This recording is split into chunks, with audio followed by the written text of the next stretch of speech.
भोर तालुक्यातील भाटघर धरणातील पाणीसाठा कमी होताच तब्बल 10 महिन्यानंतर पुन्हा एकदा पाण्याबाहेर आले आहे एक प्राचीन रहस्य. वेळवण नदीच्या पात्रात उभे असलेले कामरेश्वर मंदिर.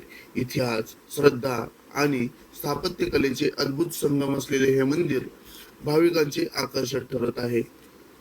भोर तालुक्यातील भाटघर धरण सध्या 60% पाणीसाठा कमी शिल्लक आहे. त्यामुळे वर्षभर पाण्याखाली असलेले कामरे गावातील प्राचीन कामरेश्वर मंदिर मागील 8 दिवसापासून हळूहळू पूर्णपणे दिसू लागले आहे.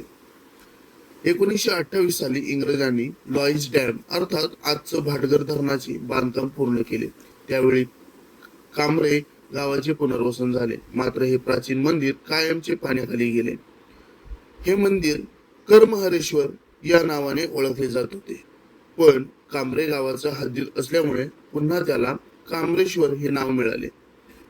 मंदिरामध्ये स्वयंभू शिवलिंग, पार्वती मातेची मूर्ती आणि नंदी आहे. विशेष म्हणजे मंदिर पूर्णपणे पाण्याबाहेर आले तरी गाभाऱ्यात कायम गुडघाभर पाणी असते.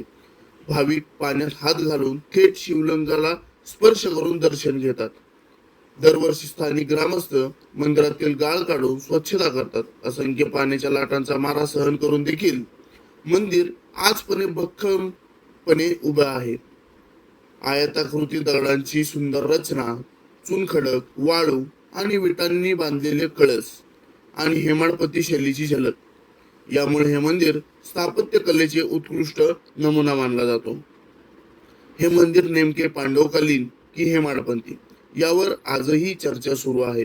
इतिहास अभ्यासक सुरेश शिंदे यांच्या मते मंदिराची रचना हेमाडपंथी शैलीत असल्याने हे पांडवकालीन नसून हेमाडपंथी मंदिर आहे. दरवर्षी वास्तुविशारद, इतिहासप्रेमी, छायाचित्रकार आणि हजारो भाविक या मंदिराला भेट देत असतात. श्रद्धा आणि इतिहासाचा हा अद्भुत संगम पाहण्यासाठी नागरिक मोठी गर्दी करत असतात. 10 महिन्यानंतरही दर्शनासाठी खुले झालेले कामरेश्वर मंदिर इतिहासाची साक्ष देतही आजही अभिमानाने उभे आहे.